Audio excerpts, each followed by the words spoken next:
Blog Talk Radio.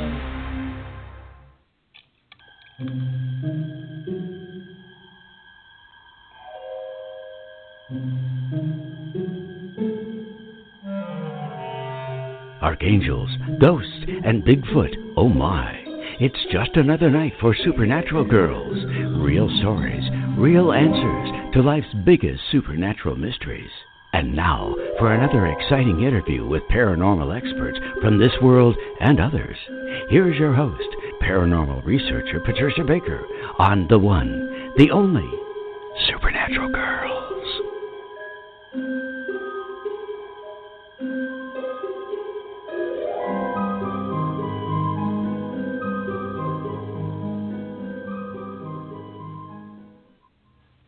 Welcome, everyone, to another exciting episode of Supernatural Girls Radio. I'm your host, Patricia Baker. I am here with my fabulous co-host all the way from Tucson, Patricia Kirkman. PK, how are you tonight? Absolutely fabulously wonderful. Oh, my God, you're back to your old self, huh? Yes, I am. I feel more myself than I have in the last 8 weeks. Yay! That's good. That's so good look news. out, people. Here I come. All right. I can hear it in your voice. Well, this is wonderful. We've got a great show tonight. In just a few minutes, we're going to bring our guest on. It's James Gilliland of ESETI, Enlightened Contact with Extraterrestrial Intelligence Ranch. He is going to tell us all how this happens, all about the flybys that are there're just so many of them, right, PK? I can't believe you saw the I video. cannot believe what I've been seeing and watching. Woo! My incredible. God, it's incredible. Yeah, so we're going to bring James on in a few minutes, but first, PK, let's check in with you about the numbers. What's happening? Well, we are in a brand new month. It's a 7 universal month, and we want to be relaxed. We're going to feel tired.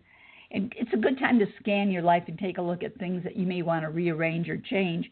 But the most important thing to think about is this is an excellent month to be a teacher or to be the student. All these classes that you've thought about, talked about, and put aside, come on, pull them back out and let's start working on them. Because you'll be surprised. You are a walking sponge right now. And what you get involved with and what you care about is going to stick with you. You're going to be able to keep it going. Couldn't ask for a better time. But, as all good things, there are a bet to it, which says you're going to have difficulty sleeping because you're going to have a hard time shutting the mind off. It's going to be kind of bouncing back and forth. That you can handle. But the thing that I want you to remember more than anything else, and as the month progresses, know that this is a month that secrets can be made known. Okay? So don't be surprised at what pops out or comes out. Use it as a gift to hold on to. Keep a little notepad by your bed at night. You're going to get little flashes of things, and it may be a word or two here, but eventually it may become more information than you even think possible.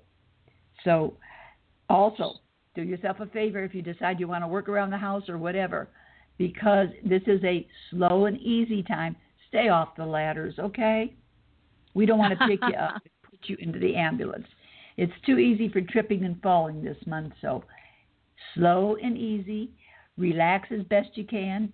Time spent by or around water will be absolutely fabulous.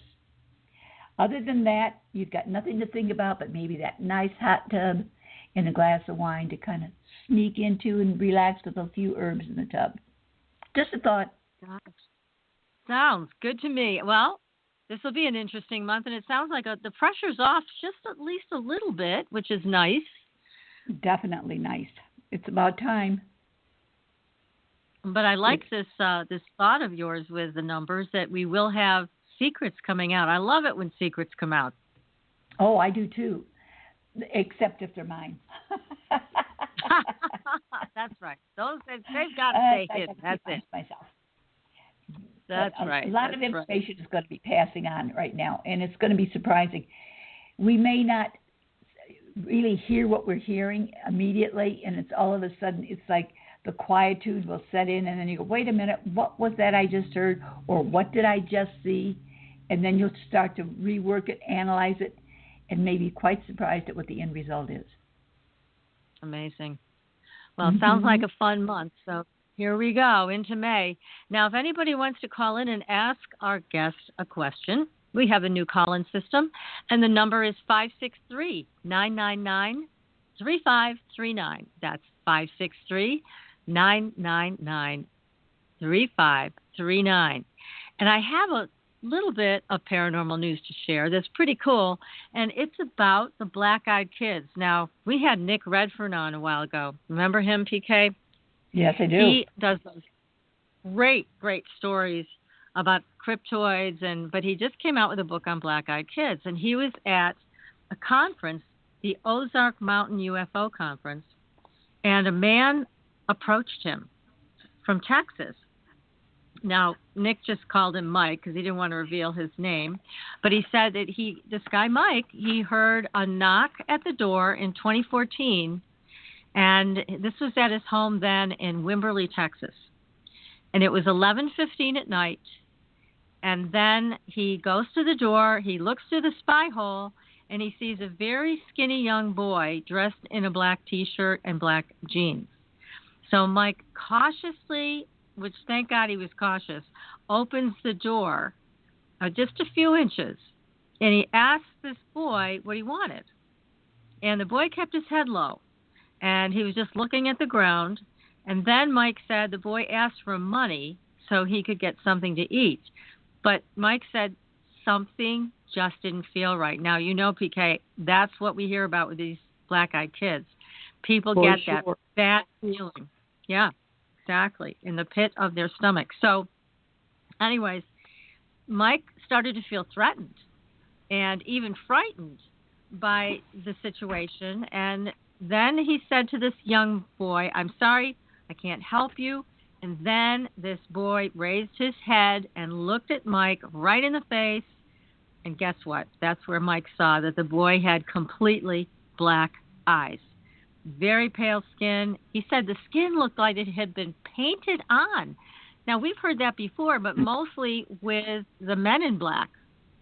Right? Yeah, almost a tissue effect. Yeah, it's like they have makeup on over something.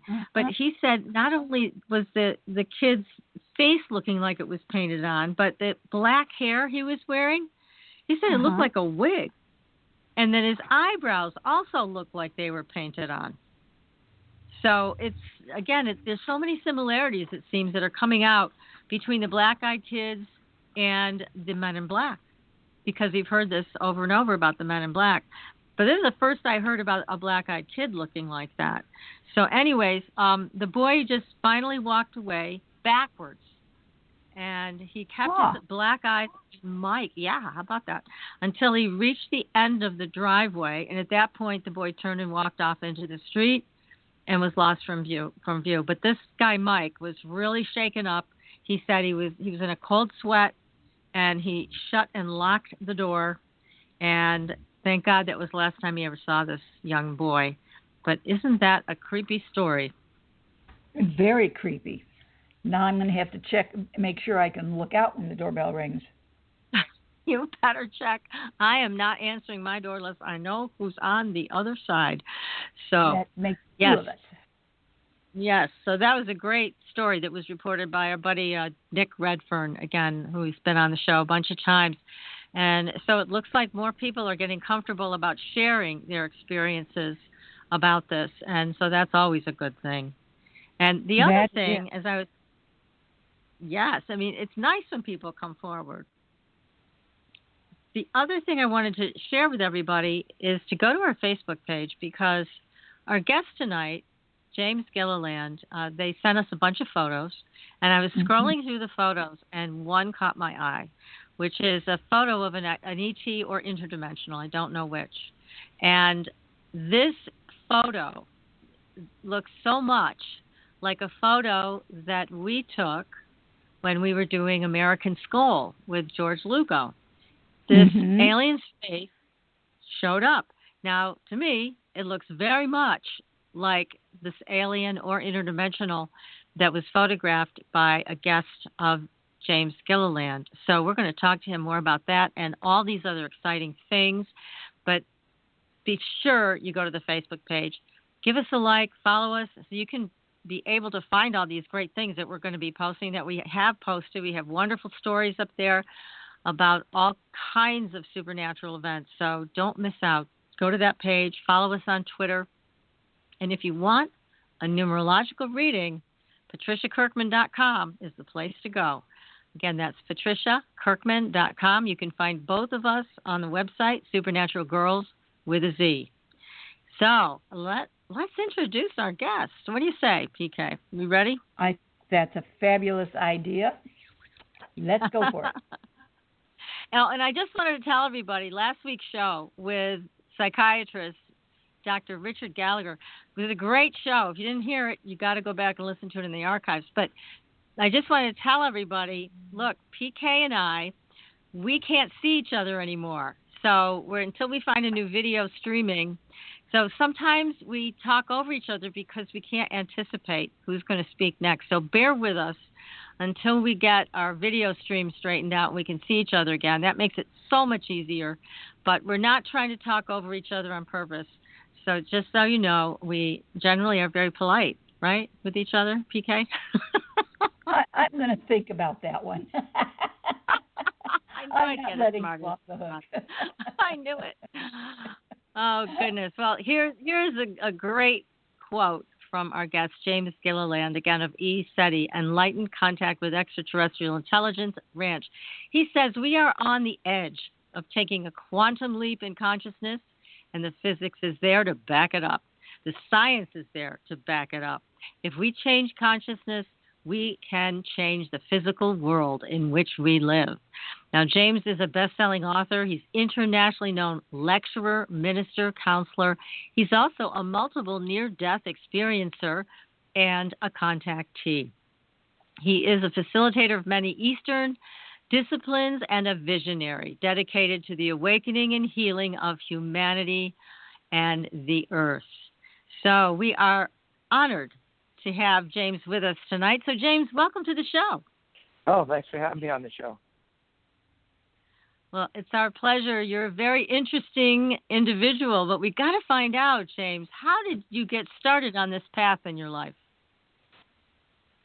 Well, I think since childhood I've had strange experiences, and my grandparents were involved in the Roswell incident, and so my grandmother was the school teacher there, and so everybody went to her for advice, and they owned the hardware store that sold a lot of the farm equipment to the Swensons, I believe it was the Swenson Ranch. So she had the first responders, the sheriffs, come to her and try to figure out what happened, and they told her, Edna was her name, and they said, Edna, we're not alone. And she said, well, of course we're not. It's a massive universe out there. And so anyway, she said that they were as white as a sheet and they couldn't even hold a coffee cup. They were shaken up, pretty bad by the experience. And so we've always had a history. My dad had a ship actually land on the highway, and he was the second vehicle up on it and was stopped. And they had some missing time too as well. So he used to pull over on the highway and say, get out, and we'd get out of the car, and he'd point up, and we'd see like 5 ships land right over our heads. So I've always, ever since I was a kid, I just accepted it. And we were raised in the high desert, and there's, at night we'd put our sleeping bags out on the lawn because it was too hot to sleep inside, and we'd see ships just one after another, flying overhead. So, to me, I was raised with it. I never even second guessed it. So for you, it was normal. Yes, and to see these ships at night, this was just matter of course. Now, it sounds like you said your father had missing time, so he was abducted. Yeah, something happened. They don't know what. All he knows is, he knows there was some missing time, but they don't remember anything that happened.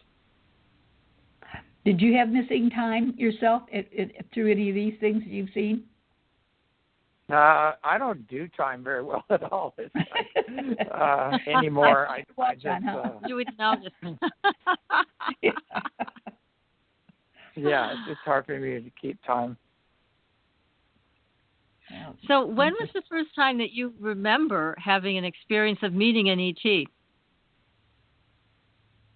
I think when I was 5 years old, I had bronchial pneumonia and was actually in the hospital, and they told my parents I probably wasn't going to live through the night several times, and I had a woman appeared to me. I didn't know who she was, and she was in blue, and she would stroke my head and talk to me, and I'd get through the night, and then that happened 3 or 4 nights in a row, and then finally she actually gave me this substance and had me eat it, and it was white, and it looked like ice cream, but it wasn't cold, and ever since then I was never sick. I never missed a day of school or anything, but it was kind of interesting. I didn't know who she was, and later I found out it was actually Mary. It was Mother Mary, and before I go any further, I want to do a disclaimer. I'm not really Catholic. I don't separate into religions or anything. She's a universal being, and she works with, anybody, and she works a lot with the children. Making sure that they're safe and they're okay and things like that. She does a lot of healing work with the children, but that was my first kind of major paranormal experience. And then after that, we had a lot of experiences, beings apparent to both me and my brother. And most of them were benevolent, but we had a couple come that weren't so friendly and kind of freaked me out, and I didn't know what to do with it as a kid. And I remember putting these big, long screws through the back door of our bedroom so things couldn't come in, but, I think screws are highly overrated as far as protection with, other dimensional beings. But as a kid, I didn't know any better. But, it's kind of a long history of things. Well, when you talk about your brother and you being kind of accosted by some aliens or interdimensionals that were not friendly, tell us more about that. Can you describe them? Can you tell us how you knew they weren't friendly? Well, they were grays, and I don't know what they're doing. Most of our contacts were benevolent, and they're more of the Nordic types, but they actually came in and dealt with it. The higher beings came in and cleared them out. I wonder, did you or your brother have more of a communication with them? Was there a favoritism between one versus the other by the beings that were? I couldn't say because I don't know about his experiences. All of them. I know he had similar experiences, but it's hard to say. Well, did one seem to be more protected than another from the things that were going on around you? I think both of us were very well protected. Yeah, I couldn't really say, because at the time I was only like 5 or 6 years old, so right. It's hard to figure that one out when you're that young. Yeah. Well, you were talking about your health and the substance that you were fed, that you were well thereafter. What about your brother? Did he have illnesses take place of a strong or quality nature, or were they just hit and misses? No, he was in pretty good health. I think upon coming here, there's a part of me that didn't want to be here. I knew from where I came and was having a hard time adjusting to the earth frequencies, and so I was having a hard time adjusting. Like a lot of people come in, and a lot of kids, and a lot of them just check out and leave because they can't adjust to the earth energies and the environment that they're in. But it happens a lot. Never thought about that aspect of it. Yeah, and you were very lucky to get. You got this amazing medicine. Well, there was a bigger plan going on. I know. I remember going out of body and going up with a man. He wore robes, very tall, and he would take me and up before a council, and I would stand before this council. And in a way, he was like presenting me for something, and I still don't even know what it is, but I know there was a bigger plan.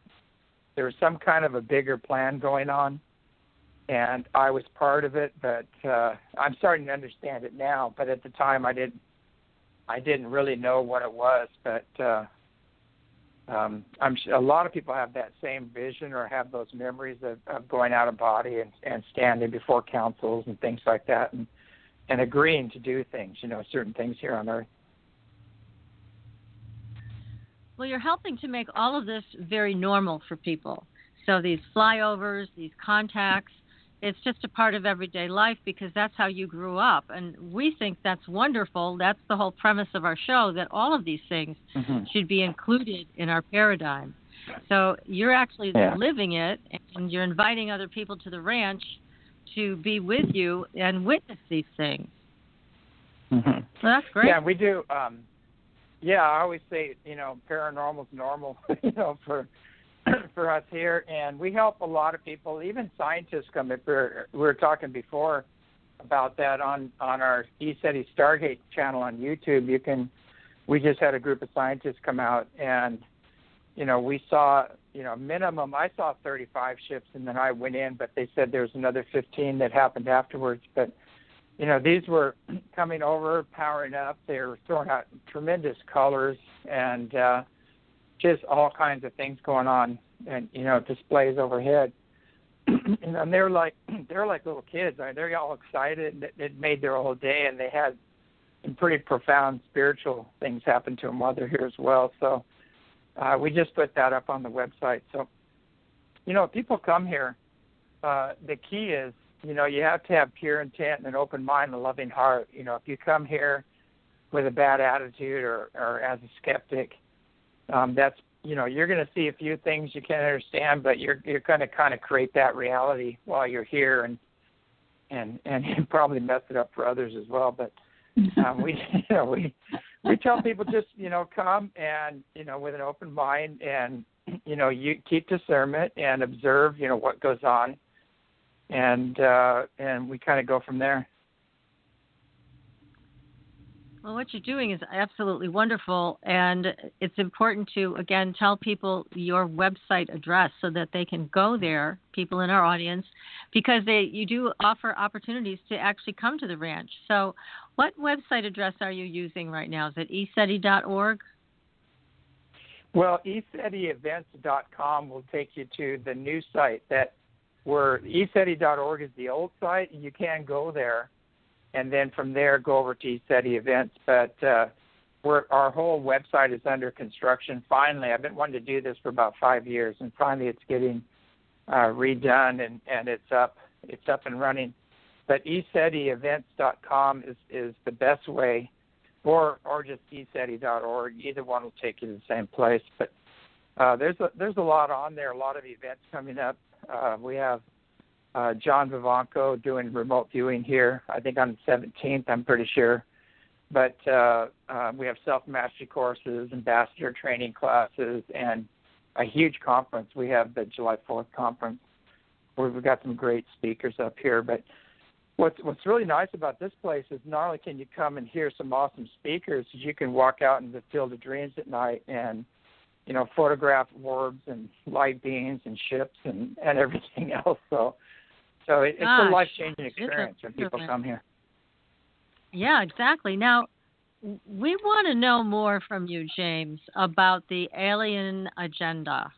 What can you tell us? I mean, why are they here? What are they doing here? They've chosen you, obviously, for a good reason.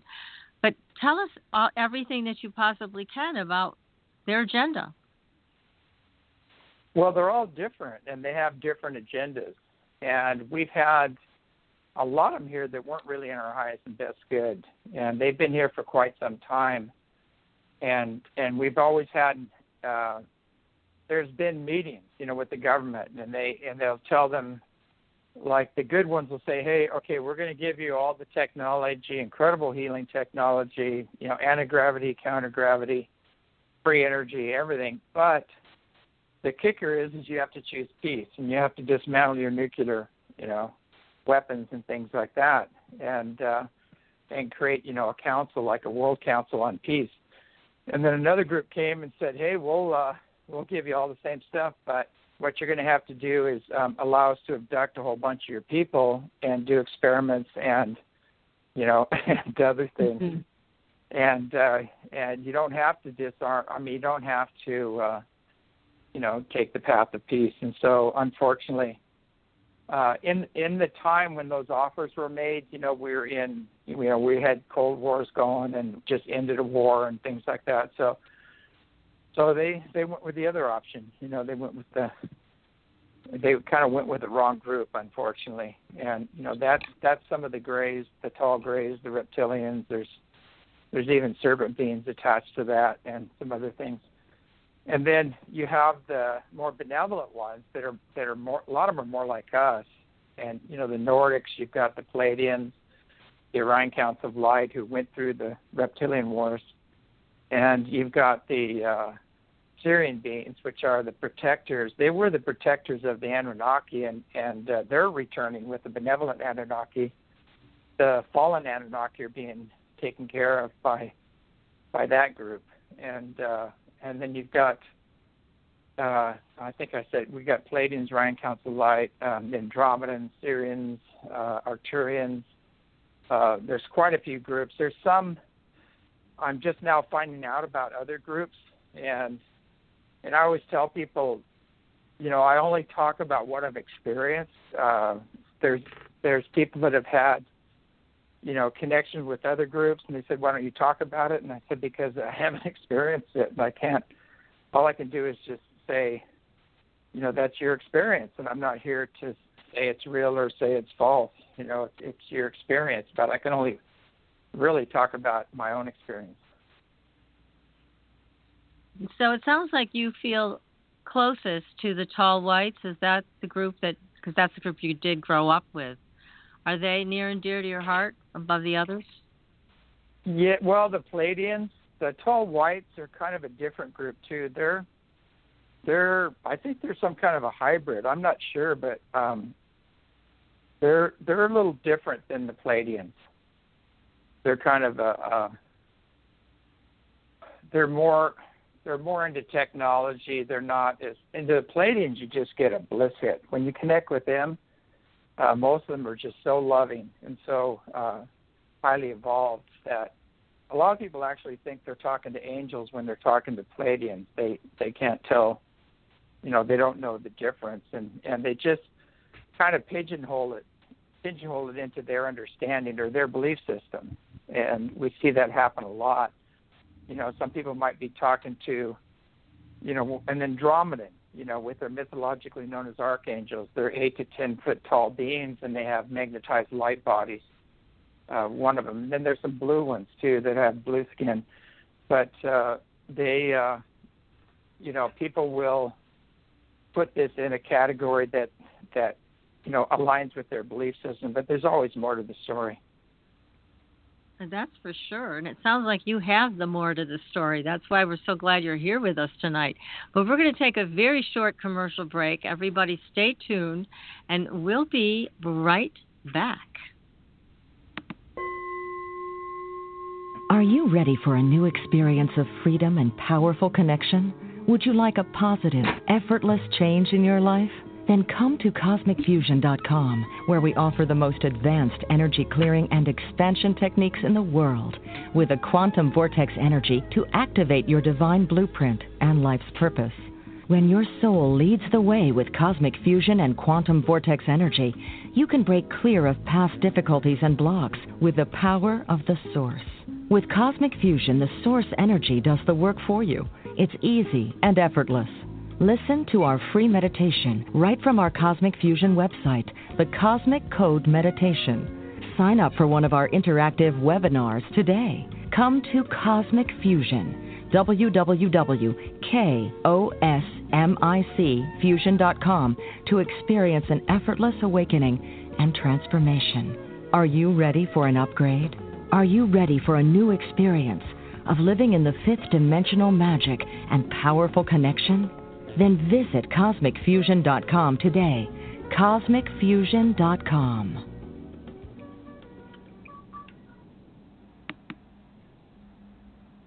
Your property tax bill. Have you seen it lately? It's frightening. Your property taxes are going up while your home value is going down. It's time to fight back and win. For the real truth about the property tax system, get attorney Pat Quintilian's book, Are You Getting Screwed on Your Property Taxes? How to Find Out and How to Fix It. Attorney Quintilian answers all your questions and gives you the facts you need to fight a property tax bill that is spiraling out of control.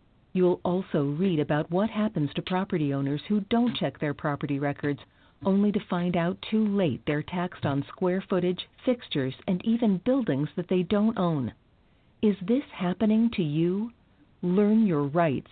Buy attorney Pat Quintilian's book today. Are You Getting Screwed on Your Property Taxes? How to Find Out and How to Fix It. Available on Amazon.com.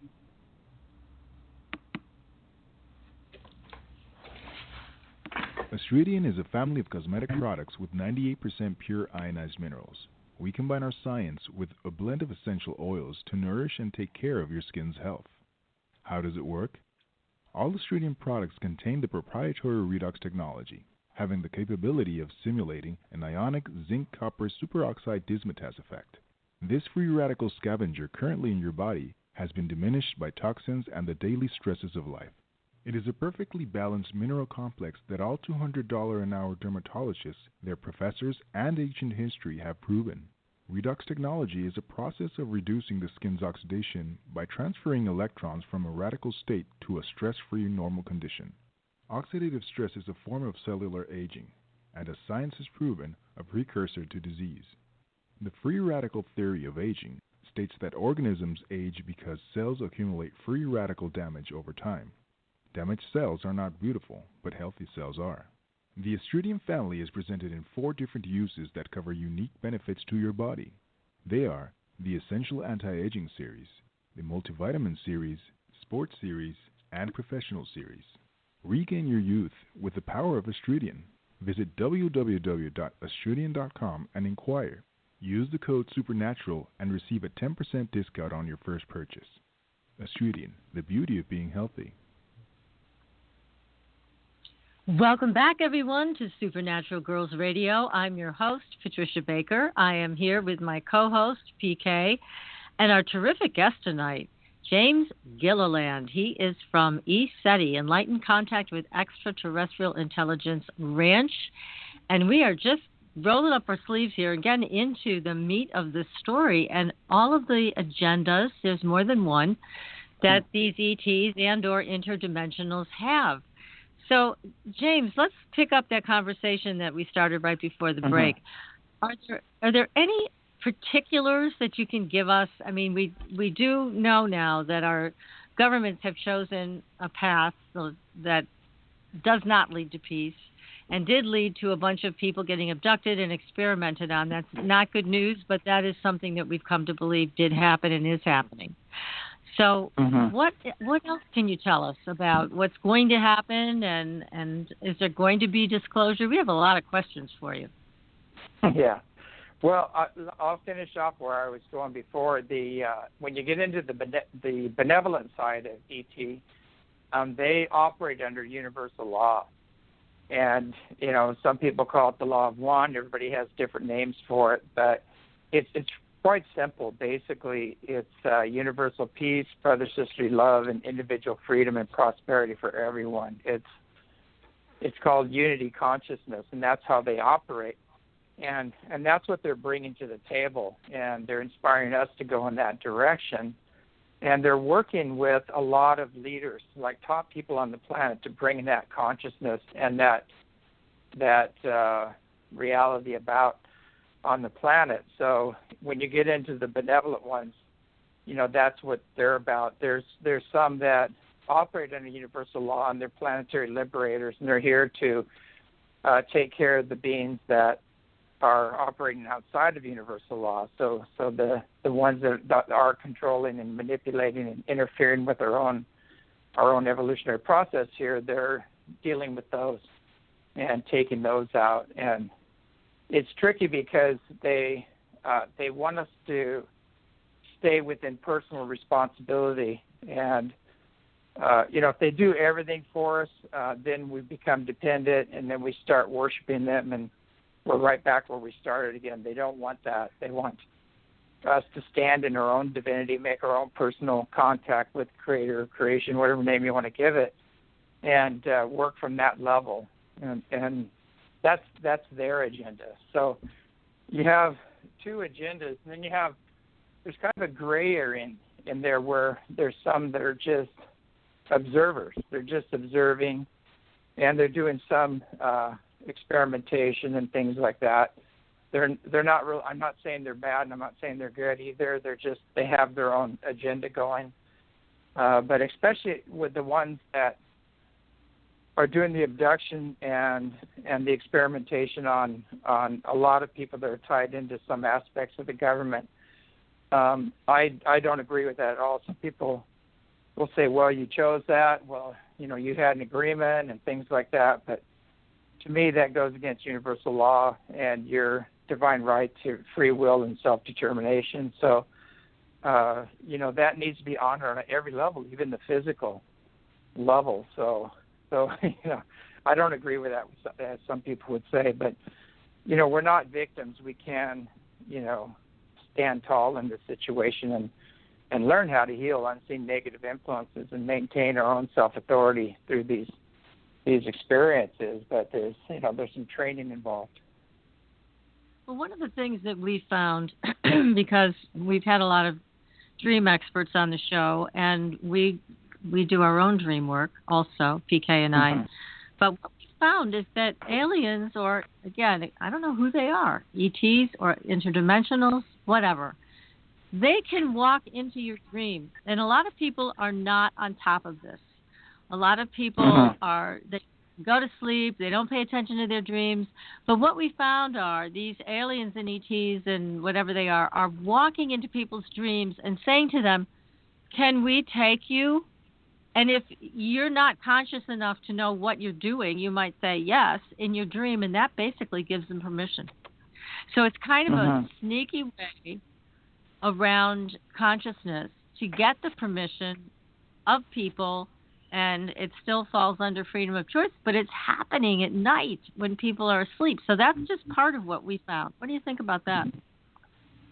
Yeah, that is happening. And so, again, the more you learn self-mastery and you learn how to heal unseen negative influences and actually control your other dimensional selves and become aware of them, and the more the veils between worlds are thinner, you bring more awareness into these situations, and you can, control the outcome in the dreams and create a different reality and things of that nature. So that does happen. There are different beings. The ETs can do it. There's beings in the astral level that can do it. In the fourth dimension, on the lower fourth dimension, or what people call the astral level, there's beings that are, what some people would call actually kind of demonic, or some very disfigured people and messed up people hanging out on those levels, and along with some negative ETs and things like that. So when you're out of body at night, you're sleeping, a lot of times you're in the fourth dimension. And so you better learn how to, keep your energies clear and things that protect yourself and things like that. And I think it's really important before you go to bed is to set your intention. Some people call them watch angels. There's different things you can call on your main teacher and guide, or you can call on one of the masters. But, do a little prayer, do a little clearing, and ask them to watch over you at night and teach you and heal you and do whatever is in your highest and best good. And the more we participate with things on that level, we start changing the outcome of these other things. That's great advice. I think everybody should pay attention to that. I know a lot of people in our audience would really like to be able to have the experience of seeing flyovers, or also being able to communicate and receive communications from ETs. So what would you tell them? How should they go about doing something like that? Well, what I find is that the most important thing is we need to rise to the occasion, because these are very spiritually and technologically advanced beings. So we have to, kind of meet them halfway at least. And so the more we meditate, the more we focus on love and joy and bliss, the more we raise our frequencies, contact comes with that. That's kind of it just comes with the process. And so eventually when your vibration reaches a certain level, they find you. They're going to connect with you because now, you're of use to them. They can communicate with you. You can help with healing the planet and doing other work as well. So, and that's why there's a lot of people they just pass over. People will never see them because, like in Star Trek, they are searching for intelligent life, So if we don't raise our frequencies, That's scary. Yeah, I mean, I've had people come up here and go, I've never seen nothing, And I said, would you ever go out at night? And do you ever look up? And they go, no, I don't believe in any of this stuff, And I said, well, they are looking for intelligent life, That's all I can say. So. And I bet they don't get it. No, they usually don't. Usually don't. But, yeah, I've had some extreme, you get the shills and all the other people attacking your character and everything else and making all kinds of ridiculous statements. And all I say is, thank you for establishing your character and your ignorance. Have a nice day. I mean, that's all I can say is that. It's not my job to ram this down somebody's throat or try to force anything on anybody. We just provide information and evidence, and then people can choose themselves. James, what about government harassment? Have you experienced any of that? Geez. I mean, that could be a book in itself. As far as Wow. I mean, everything from brake lines cut to lug nuts being taken off the car to constant surveillance, black helicopters, our phone lines are always tapped, I know that, and me and Trump have something in common there, but we had a general, we had somebody come here. It was pretty funny. We had a general called up this friend of mine that was here, and he's part of the global exchange, and he's kind of a signatory for a lot of the Chinese gold, things like that. And he was here, and this general called him up, and he says, "Where are you right now?" And he told him, he says, "Yeah, that's what it's showing." He said, "That's the most observed place on the planet, the most monitored place on the planet." And I started laughing. I said, "Oh yeah, it figures." Jeez. But yeah, we've had a lot of that. And how do you deal with that? I mean, does that wear on you at all that you're so watched and I would imagine, and again, you talk about brake lines being cut. I mean, that's life-threatening. Yeah, well, I'm still here, so somebody's looking after me. That's the way I look at it. But I haven't died already. I've had near-death experiences and everything else, and so that stuff doesn't really threaten me at all. I just go, that was interesting. I just pay more attention, to what's going on. But, I've had bullets whiz right by me, too, and things like that. But I always move right at the last minute or something. There's something that's always kind of intervening so far. But, you have to do what you came to do. You can't stop. If your sole purpose is to do this, you have to do it. You can't shrink in fear or hide or it just gets worse too if you don't go public and don't get this stuff out. The more public you go, the better it is for you. Actually, safer is the word, isn't it? Exactly. Yeah. Oh my goodness. Well, that is kind of scary, but I'm glad, and we're both glad, that you are the kind of person that isn't intimidated easily. But who was shooting at you? Tell us the story about the bullets whizzing past. What was that about? I don't know who it was. It could have been anything. It could have been, like a religious zealot, or it could have been some agency. I'm not sure who it was, but it was funny because I was filming with my camera, and all of a sudden I just jerked back, my head jerked back, and I go, "What was that?" And then I heard it go by me, and the camera actually picked it up. It picked up the noise, and a little flash went through the screen. You know, you could see this little flash. It was kind of interesting. But you know, when that happened, I go, well, I think it's time to go indoors. You know, and it definitely wasn't indoors. Yeah, no, it wasn't. I could hear it hit the wall behind me, hit the house behind me. Unreal. So now, what about the Men in Black? Have you been accosted by them? No, they've never come to me, but they've come to people I know. And they came to my nephew, and he was doing my website at the time. And they came to him and they said, "We want to ask you some questions, you know, about your uncle and this and this and this." And he's very tapped in. I spend a lot of time with my nephews, and they're very plugged in, very connected. And these guys were sitting in his living room, and he just told me, he said, "Look," he goes, I don't know what your problem is. Everybody knows UFOs exist, you know.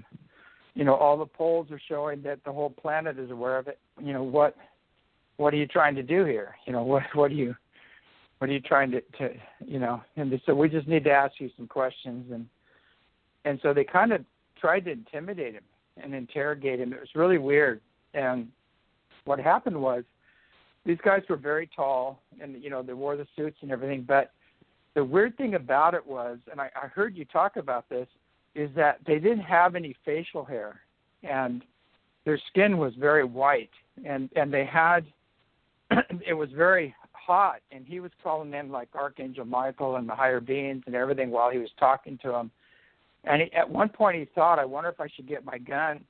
And one of them looked around him and said, that wouldn't be a good idea. He just thought it. And so they're extremely telepathic. But they were just sitting there cooking for some reason energetically, and they're sweating really bad. And one of them rubbed his head, and his eyebrow came off. And wow. It was sideways. It was like glued on or something like that. And the sweat, I guess, took it off. And they didn't have color, you know, to their lips and things like that. And they didn't have any hair. They had no facial hair whatsoever. It was you know, really interesting. I think they're cloned, actually. I think there's some kind of okay. So they looked identical. Oh boy, that would make sense that they'd be cloned because with no color, no actual features, without. No, and there's no emotion. Yeah. No emotions there either. They had no. Mm. And I used to date somebody like that. Now, they didn't threaten or anything. They didn't threaten, and they had some badge with them that had an eagle on it. An eagle? You know, they showed a badge, and I asked him could you recognize if you saw it again. He said, yeah, and I'm not sure who they work for, but they did show some kind of a badge, and you know, as if they were with some law enforcement or some agency. That's a pretty strange law enforcement agency that has clones. Yeah, exactly. Yeah. Gosh. Facial hair. Now, but yeah, really. James, you also talk about, I've seen this before, I think on your website, that when you see the red orb ships coming, you try to stay away from them. Why is that? Well, there's some ships that are kind of red and green, and some of those are reptilian ships, and so there are some ships you want to keep your distance from. Now, some ships, when they come in, they have an orange glow on them because that's the frequency they need to stay within the Earth's atmosphere and stay afloat. But when they power up and they take off, it'll change, you know, into a white or a blue. And they're not so bad, but there are some that have like a red and green energy that and we had a big one come in here overhead, and quite a few people out here in the fields, and they're all getting excited when they saw it come in, and I had a bad feeling about it. And I said, you know, I don't know about this one here. I don't know if it's our government or some back engineered thing or what it is. And then all of a sudden there's a big blue flash, and there's just powder. in the air. There's nothing else. It was just powder. And what I found out it was a reptilian ship actually, and it wasn't coming to it wasn't coming to say hi. It had a different intention, and they dealt with it with the same intention. Do you know what the powder was? Yeah, it was. Well, they hit it with a beam, the molecular bond of everything, and so it goes back into just basically a powder or crystalline form. Interesting. So it's like it's like the Star Trek ship hitting something with a beam. That's amazing. So it kept all of you safe, and you said it was a huge ship. Now, what about some of the extraterrestrials that you have an affinity for? I mean, do you see them like we see each other? Can you communicate like we communicate with them? Well, it depends on what dimension they're coming from. And so they can drop into this dimension, walk right alongside of us, and they have their ships. And their ships can be physical.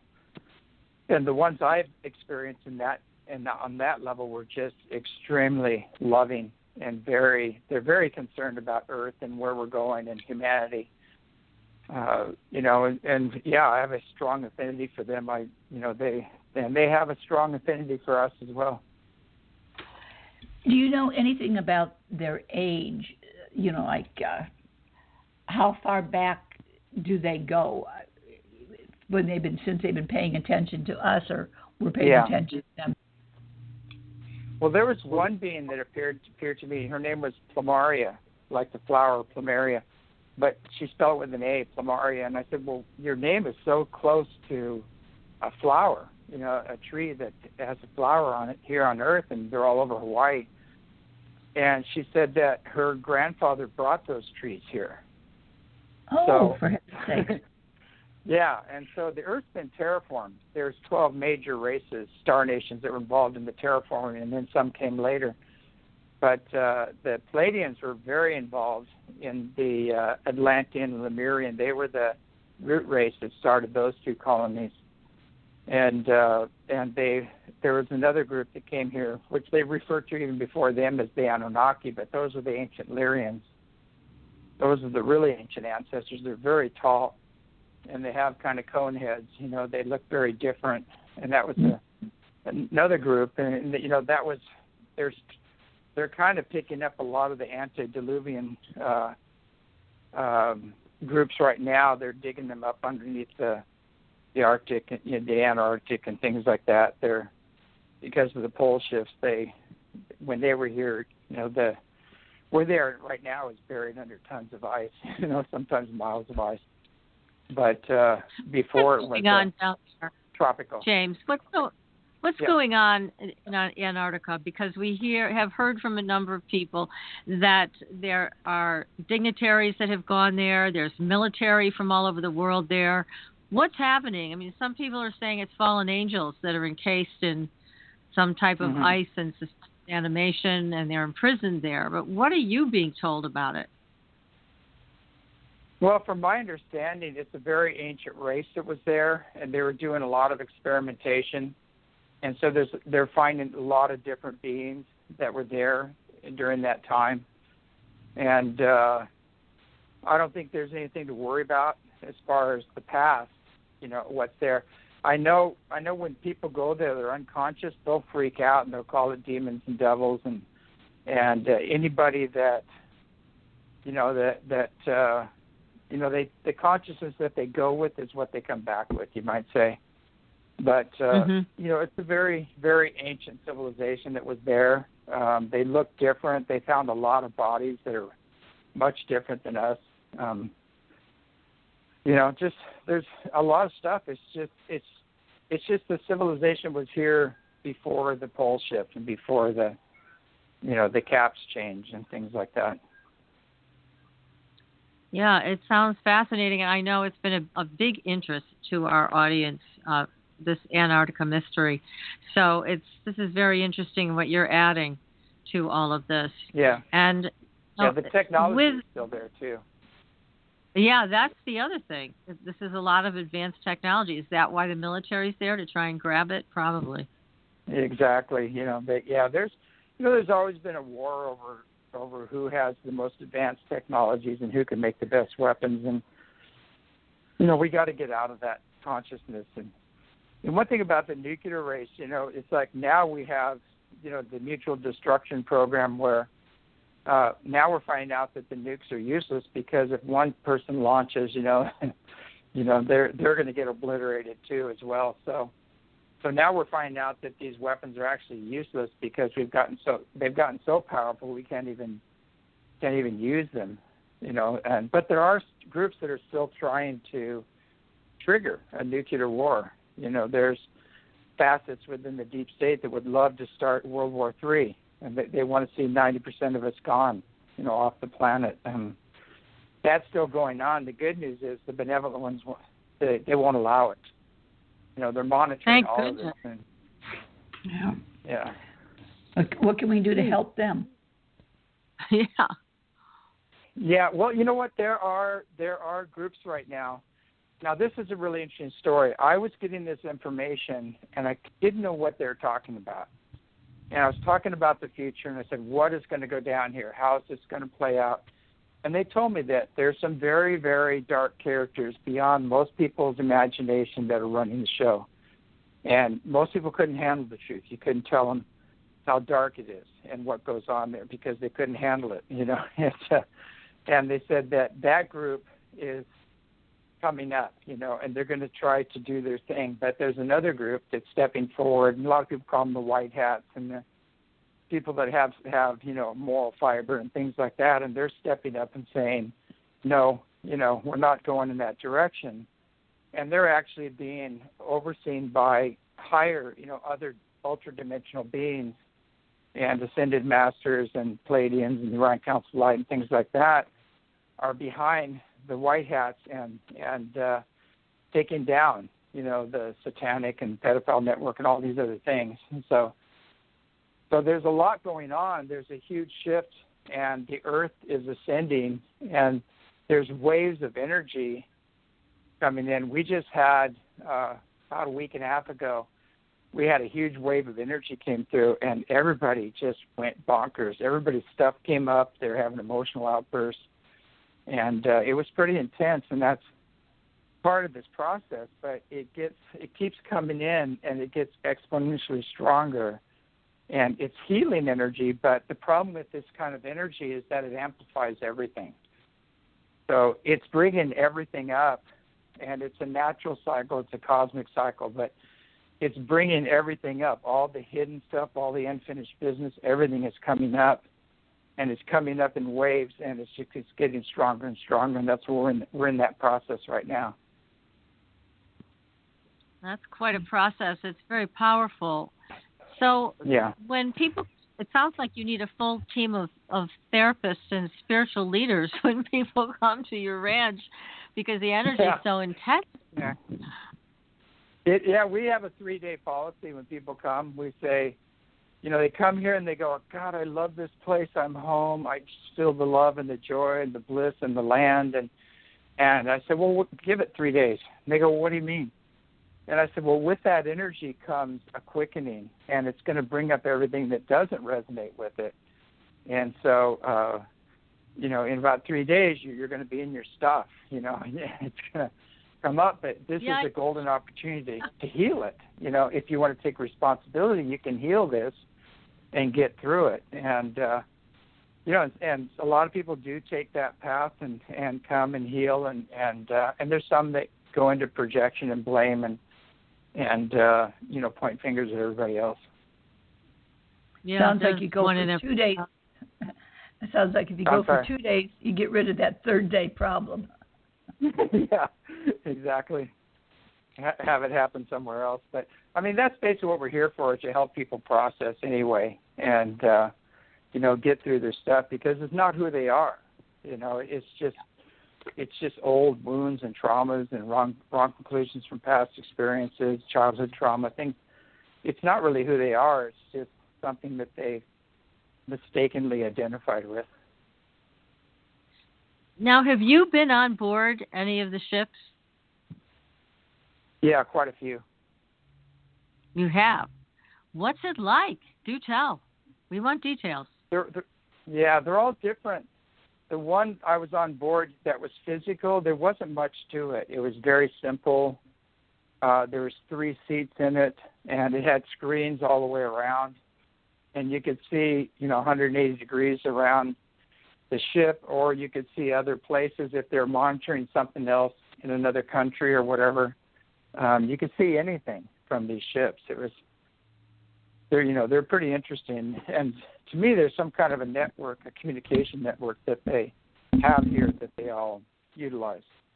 But that one was kind of interesting. And then the big ships, the motherships, are really interesting. They have everything from humanoid feline beings to short little guys to blue skin guys to very tall human. They have kind of they're Federation ships. They're part of the Galactic Federation, so they have beings from all over the place. So it's kind of like being at the Star Wars Cafe. Yeah, I tell people, if you really want to become enlightened, and if you want a religion that the closest religion to the truth is Star Wars, Really? Yeah, unfortunately, it is true, but most of it's benevolent. But there are some characters out there that are not in their highest and best good, and they're held in check in most cases. How many, shall we say, ships gather at the same time? Are they all individuals, or do they go in a combination of groups, or what? Well, we see a lot of ships here, and I can tell just by their frequency and their colors and how they operate, kind of who they are. I tell you what's really interesting. Now, this ties it all together. I was on Coast to Coast a while back, and they had John Oates and another guy there, and they did reverse speech on the interview. And so the interview was, Art was asking me, the first question, he says, what are all those little blue lights around the Mary statue? Because there's this huge pink beam of energy coming down on the statue, and we got a picture of it, but there's all these little blue lights along the bottom. And, I told him, I said, I think those are nature spirits that are attracted to the light, to the energy hanging out. And so when they did reverse speech, I said, Mary's elves say to love her, So, oh, wow. yeah. So I'm going, wait a second. So you're saying the Ascended Master Realm and the Elven Kingdom and the Nature Kingdom are working together, And they said yes, And so that was interesting. And then so the other one was a huge golden ship came over, and we filmed that. And Art saw that, and he said, well, who's on those giant golden ships?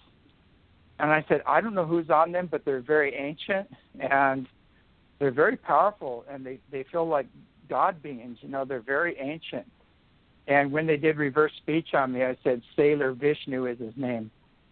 And so, Vishnu is the god of preservation, the Hindu god of preservation. So, if you go through any of the old sacred books and the scriptures, they all talk about these ships. And some ships are physical, some are pure energy, some are magnetized light ships, and the beings are the same. Some beings are physical, some are energy beings, and some have magnetized light bodies, and some are just pure consciousness. So, there's a whole vibrational continuum going on, and unfortunately we try to pigeonhole it and box it into, the structures that we know, or whatever religious beliefs or scientific beliefs or whatever, whatever ism we've chosen, we try to box it into there, but it just doesn't fit into those boxes. No, it doesn't. It's way beyond that. Just super far beyond that.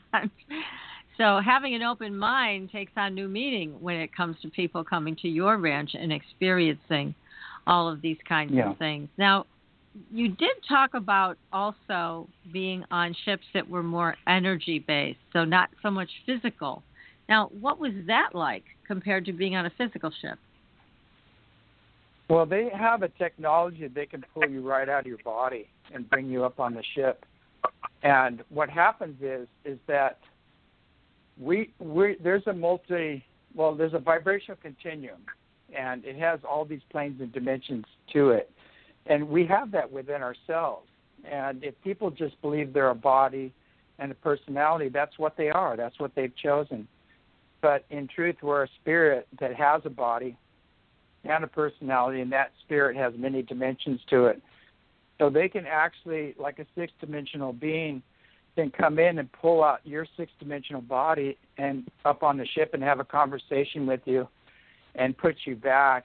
You know, how much you remember that experience is directly related to your spiritual adeptness, you might say. So if you've been meditating a lot and you're having access to these other dimensions, then you're going to remember a lot of that experience. If you haven't, you know, it'll just be like a very vague dream. Oh, that makes sense. So again, it pays to really invest in your own inner awareness. Let me ask you a question. You know, PK and I have been following the Missing 411 series with David Paulides. We hope to get him on the show one of these days.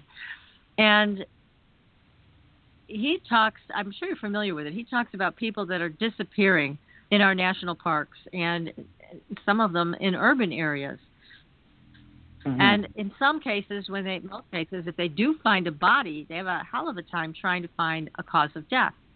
So I was wondering, have you talked to your contacts, your extraterrestrial or interdimensional friends about this? I mean, what's going on here?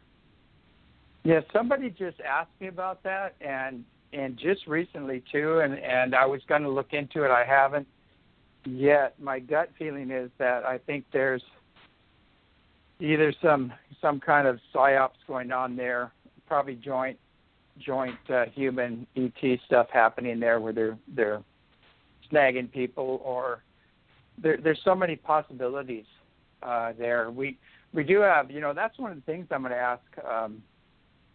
A good one to ask on that, I mean, we'll find out too, is John Vivanco. He's an incredible remote viewer, and that's a good question. I think I'm going to ask him that and see what he comes up with, and also what I come up with. You know, that would be great to know, because it's a pretty serious issue. And, you know, you read about these people that go missing, and there's a certain MO that follows it, with bad weather that makes it very difficult to track these people and other types of things. But the thing that intrigued us the most is that if they did find a body, they couldn't determine a cause of death. So that speaks to a whole different level of involvement by entities, whether they're stealing souls and creating Cybermen or whatever they're doing, or something else. But not to be able to determine a cause of death is quite troubling. Yeah, exactly. You know, we're basically electrical beings, and you can short out. You know, we can get shorted out pretty easy by, you know, different experiences. And you know, there's a little chamber in your heart that has so much electrical potential there, and that surgeons know you do not touch that with a metal instrument. You'll short out a human real quick. But so there's different. Could be a lot of things. It could have been, you know, we just don't have the ability to withstand the forces that people are coming in contact with, or, you know, it could be a lot of different things. I mean, all I can do is speculate right now, but I can look into it. It might be more than one thing going on. There might be multiple things happening, because I think you're right. You know, there are there's places in the forest, and there's places like what's that ranch? The crazy stuff happens at the ranch. I'm trying to Skinwalker. What's that? Yeah, Skinwalker Ranch. Mm-hmm. Yeah, and you know, a lot of people wanted me to go there and check it out and hang out, and I said, "Are you serious?" You know, I said, I know a lot of what goes on there, and I already have enough trouble in my life. I don't go looking for it, you know. So and there's everything going on there. Just like there's a lot of things going on here, and it's benevolent. There's a lot of things going on there, and some of it's not benevolent. And so, you know, I kind of choose my battles. I don't go looking for the darkness, because, you know, I have to deal with enough of that anyway, doing counseling work and things of that nature. You don't want to bring it home with you, that's for sure. No, exactly. And Let's I go back respect to the darkness. Oh, yeah, we all need to. let's go back to the medicine you were given by Mary. Do they have any interest, these beings, in helping us with a new path of healing? Because certainly our medicine today, if you take your drug, you have to take drugs. Yeah, it's one symptom leads to another symptom. It's chasing symptoms. It's not healing. I mean, clearly you were healed by a great, great healer, Mary. But what about, again, helping us out a little bit here? I mean, I feel sometimes like they're a little stingy. Yeah. They're not helping us as much as we could. Yeah. We could have the problem help is, here. The problem is that there's karma with, like, let's say if I came down and I gave somebody this miracle cure, and that guy went out and tried to make it available to everybody and got killed, then I'd go, okay, that didn't work. And that's happened on a regular basis. And so the people that have the free energy, that have do the miracle cures and things like that, most of them have been killed or shut up or given the briefcase of money and said, here, have a nice life on the island. And, alternative 2 is you and your family die, So, I'm just being realistic here. And that goes on a regular basis. And now that that's coming to a close, all of these things can start coming out. But a lot of the things, I know of where these technologies are, and I know where magnetic light cables are and things like that create communication from your etheric self, which is your whole and healthy, perfect incarnation, the perfect pattern that can bring that pattern straight into the physical and reprogram everything and, change your DNA and everything else. But those technologies are here. They're on the planet right now, and incredible diagnostic devices that not only diagnose but put the energy back that needs, brings balance back to the body. Things like that. And then there's a lot of other ones that are also almost miraculous, but based there. A lot of Russian technology out there and devices that do that, Rife machines, things like that. All that stuff. There's just going to be a big explosion here real soon of those technologies coming out. I know of some technologies I can't even talk about right now because it's not safe, but I was involved in getting that out and back in the 90s. And the scientist I was working with had his lab blown up. They stole his car. They threatened his family. It was a real mess, and we had to just drop it. How and sad. What was this? Was My it God. medical? What's that? Was this in the medical field, or was this the energy? Was this a medical thing that he had invented, or was this an energy issue that he had dealt with? Well, he has both. Which category? He has both categories, basically. But this was the free energy that we were working with. This was 0 point energy. It was unlimited. So you can imagine how many people were threatened by that one. Yeah, this was back in the 90s, early 90s. And what I found out is that everybody wanted to steal it and everybody wanted to control it, or they wanted to suppress it, one or the other. And it was sad because I'm going, where are the conscious people that have the funds to make this happen? We keep running into the other guys and all the hidden agendas and everything else. And I just don't think we were ready for it back then to come out. There's just too much resistance, and the people weren't conscious enough to bring it out. No, that's kind of sad. Are we ready for it yet? I think we are. I tell you my thing. Now, this is going to go off topic a little bit, but I want to go back into this. But I was receiving all this information, and they kept telling me they kept saying Q, like over and over again, Q. And I go, what are you talking about? Are you talking about Star Trek Q? And they said no. And whenever I got into the powers that were, they're being taken out right now, they kept saying Q. And then all of a sudden I find out this QAnon group, which is the White Hats, are bringing there's a huge facet to this that's part of that group, and that group is tied into the higher dimensional beings and the benevolent ETs and the gold and everything else. There's many dimensions to this. But I didn't understand what they were saying, and now I fully understand it. And what I'm seeing now is that the only way that these technologies can come out and that we can get things back on track and end the disease and the war and disease profiteers and all that stuff, those guys have to go. And because none of this can get out as long as they're in charge. And so what I've seen over and over again, and people get really upset with me, and I tell them, they go, well, they're going to release trains of dollars, and they're going to do this, and they're going to do that, and it's definitely going to go because Hillary's invested big in this, And I go, that's part of the reason why it's not going to go, because they're not going to allow trains of dollars to get in the hands of the very same people that have created this mess in the first place, So it's and everything is reversed right now. In my time, the left was, the people trying to fix things to take care of the planet and everything. Now it's the opposite. The right are the ones that are trying to restore, the Constitution, universal law, restore the republic and create a fair economic system and one where everybody prospers. And so it's been totally reversed from my time to now. And people need to get behind that because, and I don't want to go political on this, but what you really want to do is look at who's telling the truth out there, who has a track record of lying, and are you going to continue to believe them, and who has their priorities in order?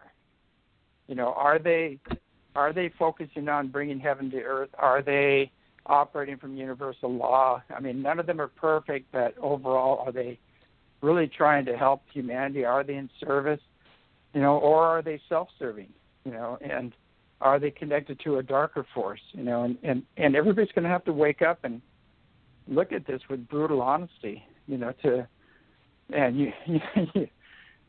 forces you may have been backing may be the very forces that have been subduing people for eons.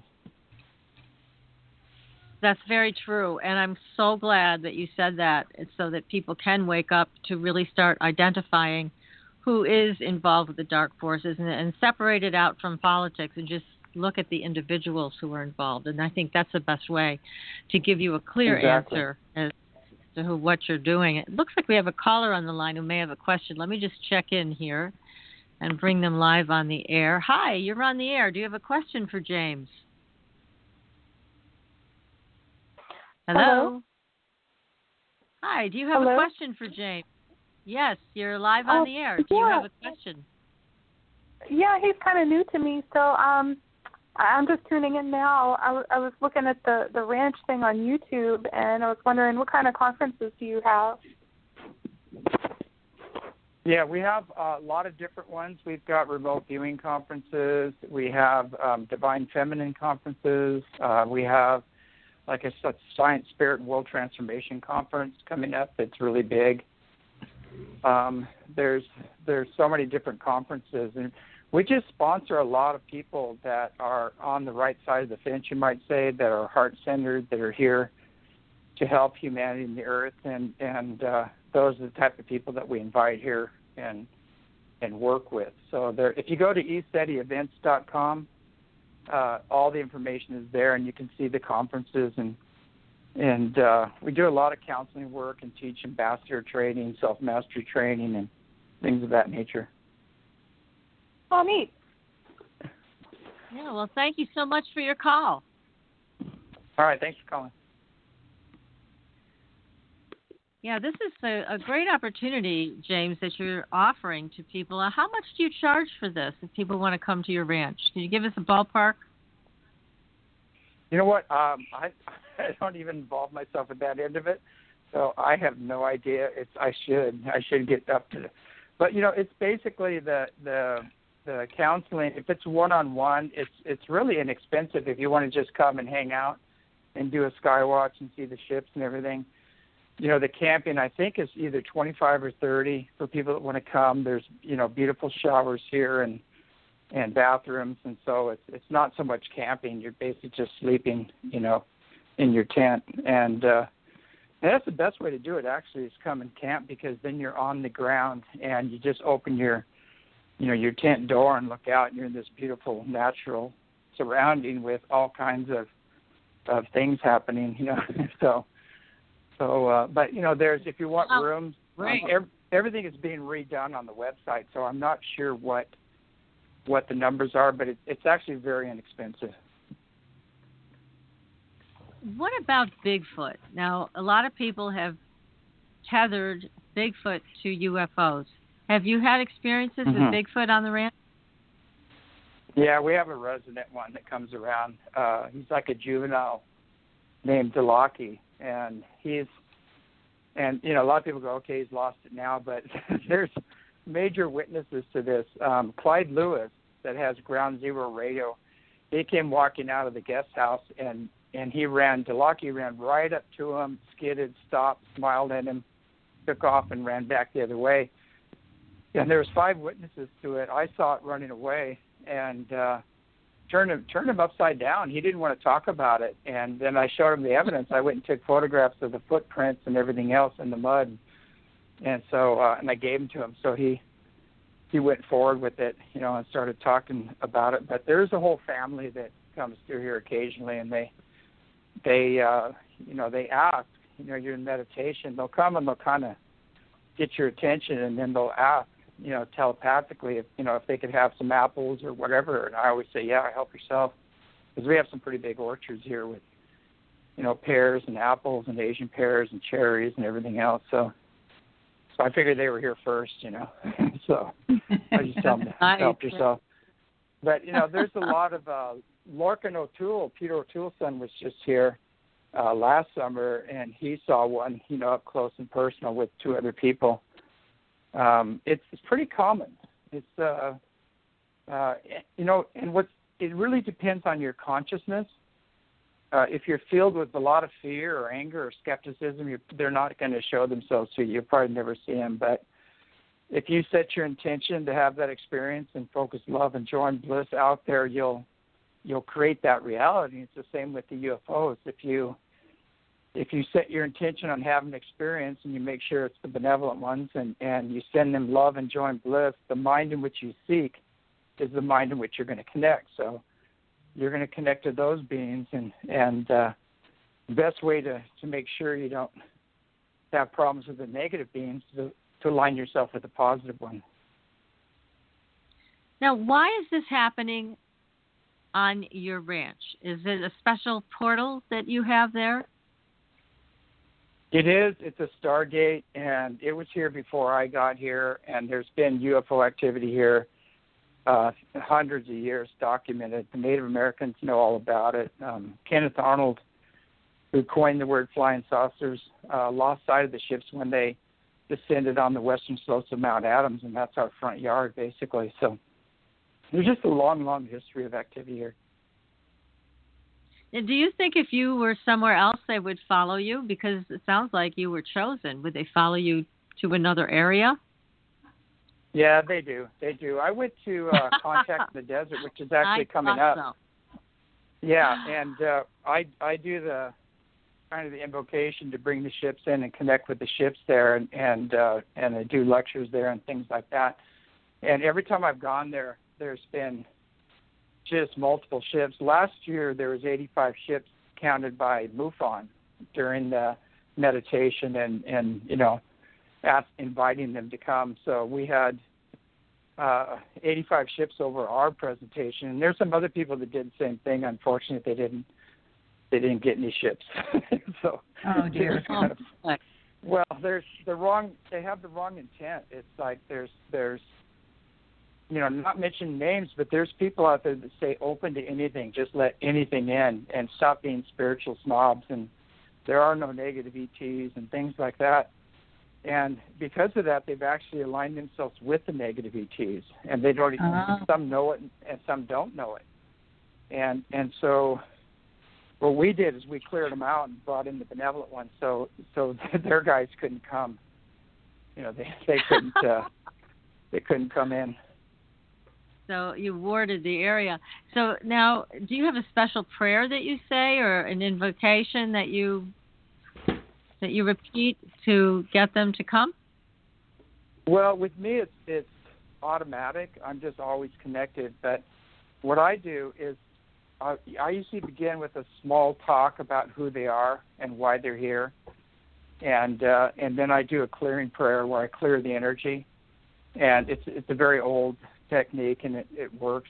It's always worked. But you can align with any master teacher that you feel comfortable with. Just make sure they're fifth dimensional on up, and you invoke their presence. You bring them in, surround yourself with light, and then there's a little prayer where you welcome any entities that need help or need healing, and you have them filled and surrounded with the Christ light or the Buddha light, whatever name you want to give it, the Mary light or Kuan Yin light, and that love as well, and have the other beings take them off to their perfect place. And so we always clear before we do anything here. We clear the energy. Even before we do anything on the land, we get clear with the nature spirits and make sure, we're not trespassing on anything. And they have their places here on the ranch, too, that we leave alone. We don't go in there other than to photograph them, take the orb pictures and the other crazy pictures. But I have another question for you, James. Sure. We know what we need from them. I mean, they have technology that would help us with free energy. They have technology that would help us with healing. What do they need from us? Basically the benevolent ones are in service to the Creator in all creation. And so that's their program. They're here to serve, and they're here to help those less fortunate or more primitive races to evolve and continue, on the path to ascension, you might say, or to make their own personal connection with Creator. There are some others that are here for other nefarious reasons, and they're here, and a lot of them are here because we have the DNA of the gods. Actually, we have the ancient gods, the DNA of the ancient Anunnaki, and so they're trying to create hybrids and use that DNA and mix it with their DNA. There's a lot of different reasons that, as I said before, that they're here, but the benevolent ones are in service. They're in pure service mode, and a lot of us are them. We incarnated from those realms, and we're part of the ground crew, or part of the awakening healing process, and we incarnated to help the earth and humanity kind of learn to behave themselves, you might say. We do need to learn how to behave, that's for sure. Well, I was just wondering if they needed something else from us, because some of them seem very emotionless, but yet they're interested in our emotional body. Mm-hmm. So, wondering about like a lot of. That is true. There are those that are hybrids and things like that, and they're trying to breed emotions back into their race because they found out that during this shift or during this ascension, they're stuck because without emotions, you can't make it into the fifth dimension. And on up, you're stuck, on the wheel, and that's a serious problem for them. And they bred emotions out of their race, and now they realize they screwed up, and so they're trying to. Yeah, because love is the life force. It's the cosmic glue that holds everything together, and it's the power behind creation. If you have no love or no access to love, you're screwed. You can go as far as your mind will take you, and that you're stuck in the intellect, and that's as far as you can go. Well, this has been so fascinating, James. Thank you. Unfortunately, we're out of time. We're going to have you back so we can continue this conversation. It's been so enlightening. And thank you so much for all the good work that you're doing in the world today. You're one brave guy. Thank you. I'm just doing what I'm supposed to do, basically. I think that's what's important. We have to find our own unique soul purpose, and we all have it, and get on with it, and drop the programming. No, that's the best goal that we could have, and really to enact that. But again, James, thank you so much. Everybody, make sure you go to the website, which is eSETI. Is it events eSETI or eSETIevents.com? Is that it? ESETIevents.com. It's okay, everybody, site. that's where you go. Good information, everyone, and thank you so much for this evening. Thank you again. Next week, we are talking with someone who created a portal and thought things through. So be sure to join us next week, everybody. Until then, we'll see you on the Blue Highway. Good night, everybody. Thanks for listening. Tune in next week for another radio adventure with Supernatural Girls.